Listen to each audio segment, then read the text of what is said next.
क्यों पाकिस्तान में अब हर रोज़ चीज़ों की कीमतें बढ़ती जा रही हैं? डॉलर है कि आसमान से नीचे आने का नाम नहीं ले रहा और पेट्रोल की कीमत देख के तो अपनी गाड़ी या मोटरसाइकिल को जला देने का दिल करता है। आज इस वीडियो में हम जानेंगे कि पाकिस्तान की इकॉनमी इतनी बुरी तरह से लाचार क्यों है। मैं हूं उमंग कुमार और आज वीडियो शुरू करते हैं। Pakistan is facing a political crisis. मुआशी जवाल का खतरा है। पाकिस्तान में श्रीलंका जैसी सूरत-ए-हाल पैदा होने का खदशा है। Pakistan is in the grip of a disastrous economic crisis. Turmoil is not new to Pakistan, whether it is political or economic. Pakistan हमेशा से ही एक पॉलिटिकली अनस्टेबल मुल्क रहा है। इस मुल्क में सिविलियन हुकूमत से ज़्यादा मिलिट्री डिक्टेटरशिप्स रही हैं और उन्होंने ये हुकूमत चलाई है। तो होता ही है कि जब भी कोई सिविलियन गवर्नमेंट आती है इलेक्शन जीत कर, तो वो अपनी पॉलिसी और रिफॉर्म्स पे काम करने की बजाय मुल्क के मुफाद में काम करने की बजाय अपनी कुर्सी बचाने पर काम ज़्यादा करते हैं। तो इससे होता ही ये है कि मुल्क में कुछ ऐसे पॉपुलर इकदाम उठाए जाते हैं जिनकी वजह से शायद मुल्क की इकॉनमी को बहुत बड़ा नुकसान पहुंचता है। ऐसा ही एक इकदाम इमरान खान ने अपनी हुकूमत में आने के बाद लिया। जब इमरान खान की हुकूमत आई तो मुल्क ऑलरेडी IMF से मुआहदे पर बात कर रहा था कि उनको लोन की ग्रांट मिल जाए, लोन बेल आउट हो जाए, लेकिन उस वक्त IMF ने उनको कुछ शराइत रखी थी। तो पहले ये थी कि मुल्क में जो बिजली और पेट्रोल है उनकी कीमतों में इजाफा किया जाए। और ऑलरेडी जो ये रशिया और यूक्रेन में वॉर चल रही थी उसकी वजह से पेट्रोल पाकिस्तान को वैसे ही महंगा मिल रहा था आलमी सतह पर। लेकिन वो तो निकले इमरान खान, उन्होंने बोला IMF को, भाई आप ठहरो, मुझे भी कुर्सी बचानी है, हम इसके बाद में बात करते हैं। Just let me handle this. तो उन्होंने कीमतों में इजाफे की बजाय उनमें कटौती कर दी और मुल्क के खसारे में बहुत बड़ा नुकसान हुआ। खुशखबरी ये सुनाना चाहता हूँ कि बजाय 10 रुपए बढ़ाने के हमने फैसला किया है कि 10 रुपए पेट्रोल और डीजल को आज हम कम कर रहे हैं। इसके नतायज कुछ ऐसे निकले कि IMF के 1 बिलियन जो US डॉलर का जो हमें लोन मिल रहा था वो और डिले हो गया और मुल्क और ज़्यादा डिफ़ॉल्ट की तरफ बढ़ता चला गया। मैं नहीं दूंगा। ये सिर्फ फैसला इमरान खान ने नहीं किया, इमरान खान को निकालने वाली PDM गवर्नमेंट ने भी यही फैसला रखा। इसहाक डार ने पेट्रोल की कीमतों को बढ़ाने के बजाय वही कीमतें रखी और इससे हुआ ये कि IMF ने उनसे बात करने से साफ इनकार कर दिया। पिछले कुछ वक्त में यकीनन आपने खबरों में देखा होगा पाकिस्तान से बहुत ज़्यादा कंपनीज जो ऑपरेशनल थी वो पाकिस्तान छोड़ के जा रही हैं, जिसमें सुजुकी मोटर्स, टोयोटा मोटर्स, वो अपने प्लांट शट डाउन कर रही हैं। किया मोटर्स की जैसे शारा फैसल की जो ब्रांच थी, जो आउटलेट था, उसने भी परमानेंटली को शट डाउन कर दिया।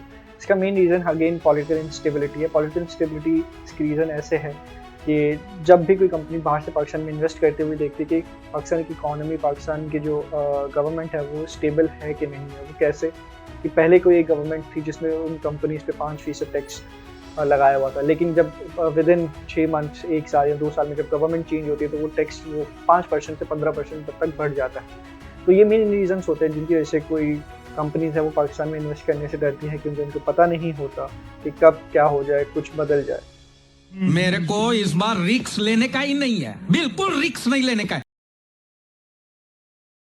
पिछले कुछ सालों में हम देखें तो पाकिस्तान की इंपोर्ट्स बढ़ती जा रही हैं, लेकिन वहीं उनकी एक्सपोर्ट्स बढ़ने का कोई आसार नज़र नहीं आ रहे इतने मेजर। पाकिस्तान ने फिस्कल ईयर 2022 और 2023 में जो इंपोर्ट्स हैं वो 40% से बढ़ चुकी हैं।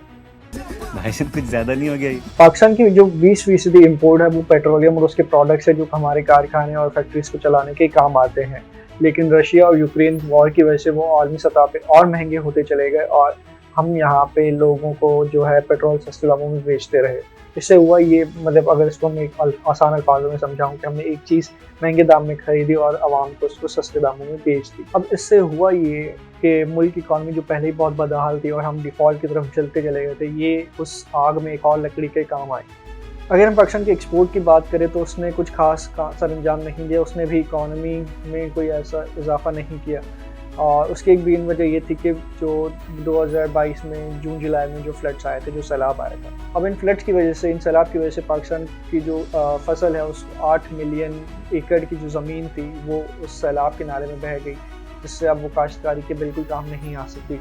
इसके साथ साथ देखा जाए कि तो जो 30 मिलियन लोग अपने घर से दरबदर हुए और $40 बिलियन का इस मुल्क की इकॉनमी को लॉस हुआ, जो हमें एक्सपोर्ट करने के बाद हमारे खजाने में, कौमी खजाने में। ये कहना गलत नहीं होगा कि पाकिस्तान बनने से अब तक जो पाकिस्तान की इकॉनमी है वो लोन्स पे ही चल रही है, IMF पे ही चल रही है। श्रीलंका जो कुछ एक आध साल पहले जो डिफ़ॉल्ट कर गया है उसमें भी IMF से सिर्फ 21 लोन्स लिए थे IMF के, लेकिन पाकिस्तान वहीं पे अब तक 23 लोन ले चुका है IMF से, जिनकी टोटल कीमत तकरीबन बनती है 62.5 ट्रिलियन रुपए, जो कि आज तक किसी मुल्क ने इतना ज़्यादा कर्जा किसी से भी नहीं लिया। That's a lot of money. ये कर्जा सिर्फ है जो हम IMF से ले चुके हैं, उसके अलावा चाइनीज़ कंपनीज, चाइनीज़ बैंक्स का भी अलग कर्जा है, जिनका interest rate again normal interest rate जो IMF को हम देते हैं, जो कि 1 से 2% होता है या मैक्स 3% होता है, लेकिन वहीं पे चाइनीज़ जो लोन है, जो हमारा आयरन ब्रदर है, वो हमें कर्जा है वो 4% से ऊपर इंटरेस्ट रेट पे देता है। पाकिस्तान जो कर्जा लेता है उसके तकरीबन अगर हम देखा जाए तो 97% वो हमारी GDP का हिस्सा है, लेकिन वो कर्जा क्योंकि हमने लिया है तो हमें चुकाना भी पड़ता है। वो एक जो fix interval of time period के बाद वो कर्जा हमें लौटाना होता है, और वो कर्जा हमें डॉलर्स की सूरत में लौटाना होता है इंटरनेशनल बैंक्स को या IMF को, और उसके ऊपर 1 से 3% इंटरेस्ट रेट भी होता है। इसकी मिसाल या इसका मतलब ये है कि एक मुल्क जितना भी कमा ले, उसका मेजर हिस्सा, उसकी मेजर जो कमाई है वो हमेशा उसके लोन्स चुकाने में चली जाती है। कम से कम 30 साल का तो टाइम दे। अब इससे होता ये है कि एक और रीज़न होता है कि हमारी जो पाकिस्तानी रुपी है वो डेप्रिशिएट होने लगती है, वो उसकी कीमत कम होने लगती है। खैर, ये किसी अलग वीडियो में इसको मैं आपको समझाऊंगा कि कैसे होता है ये। तो मिला जुला कर बात ये है कि पाकिस्तान की इकॉनमी बहुत बदतरीन सतह पे है पिछले 30 सालों में, और इससे निकलने का सिर्फ एक ही जो रास्ता नज़र आता है वो है IMF का जो बेल आउट, जो रुक गया था इमरान खान की हुकूमत के दौर में, उसके बाद कंटिन्यू अब हो पा रहा है। लेकिन क्या ये एक सॉल्यूशन है? बिल्कुल नहीं। ये वही बात है कि आप एक कर्जा उतारने के लिए दूसरा कर्जा लेते हो, और आप इसी तरह कर्जे लेते चले जाते, साइकिल चलती रहती है। ये मुंह से सुपारी निकाल के बात कर रहे बाबा। अब इन सब का सॉल्यूशन क्या है? इन सब का सॉल्यूशन ये है कि पाकिस्तान को अब उठकर कुछ ऐसे कड़े और फैसले लेने होंगे जिनसे वो इकॉनमी को हम बेहतर कर सकें, और रिफॉर्म्स बनानी होंगी, पॉलिसीज़ बनानी होंगी, जिससे हम ज़्यादा से ज़्यादा टैक्स रिसीव कर सकें जो लोग नहीं देते, क्योंकि पाकिस्तान की आवाम में बहुत ही कम वो लोग हैं जो रेगुलरली अपना टैक्स अदा करते हैं। अब तक जितनी भी चीज़ें मैंने आपके सामने रखी, उनसे एक चीज़ तो बहुत वाज़ेह है कि पाकिस्तान की जो स्पेंडिंग है उसकी अर्निंग से बहुत ज़्यादा है। इससे होता ही है कि एक आम इंसान की परचेजिंग पावर बहुत कम हो जाती है, और वो कोशिश करता है कि किसी भी जो डेली लाइफ की चीज़ें उसमें वो कम से कम खर्च करे और किफ़ायत शौरी करे। लेकिन इससे हुकूमत को नुकसान पहुंचता है, इससे कौमी खजाने को नुकसान पहुंचता है, क्योंकि जब आप कोई भी एक चीज़ खरीदेंगे नहीं या कम खरीदेंगे तो उस पर ज़ाहिर सी बात है आप कम टैक्स देंगे, और इस तरह मुल्क के खजाने तक पैसे पहुँचते नहीं हैं। जनवरी 2022 में जो पाकिस्तान की कौमी खजाने में जो फॉरेन रिजर्व्स थे हमारे, वो थे $16.6 बिलियन, लेकिन जो अभी आज की 5 फरवरी 2023 में देखा जाए तो हमारे कौमी खजाने में 15 बिलियन जो $, हैं वो रह चुके हैं। फॉरेन रिजर्व्स हमारे 15 बिलियन रह चुके हैं, जिससे हार्डली हम 18 दिन का जो इम्पोर्ट्स हैं वो ख़रीद सकते हैं, या 18 दिन की जो डेली अशिया यूज़ में है वो खरीद सकते हैं। अगर हम पिछले 30 सालों को उठाएं तो पाकिस्तान की इकॉनमी आज अपने बदतरीन सतह पर है। इसकी 3 मेजर वजह मैंने इस वीडियो में आपको बताई। पहली वजह ये थी कि पाकिस्तान की पॉलिटिकल अनस्टेबिलिटी, जिसमें कंपनीज इन्वेस्ट करने से डरती हैं, हुकूमतें अपनी कुर्सी बचाने में करती है, और कोई रिफॉर्म्स और पॉलिसीज़ पे काम नहीं होता। उसके अलावा जो एक मेन रीज़न है हर साल की फ्लड्स, जो होता ही है कि जब भी फ्लड्स आते हैं हमारे पास कोई इंतजाम नहीं होता रोकने का, और वो फसलों को बहुत जल्दी बर्बाद कर देती है, जिससे आने वाले सालों में फसलों की ज़रख़ीज़ में नुकसान का बायस बनती है।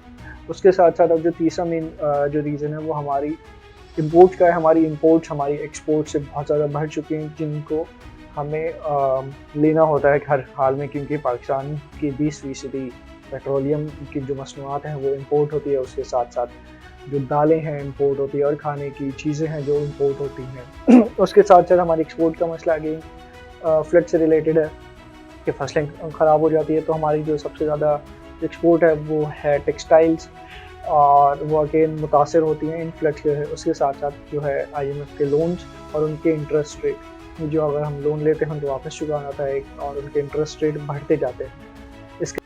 तो उम्मीद करता हूँ आपको ये वीडियो ज़रूर पसंद आई होगी। अगर आई है तो लाइक, कमेंट, सब्सक्राइब जो भी है वो कर दें, अच्छा लगेगा, क्योंकि इसी तरह मैं और वीडियोस बनाता रहूँगा भाई, सिंपल सी बात है।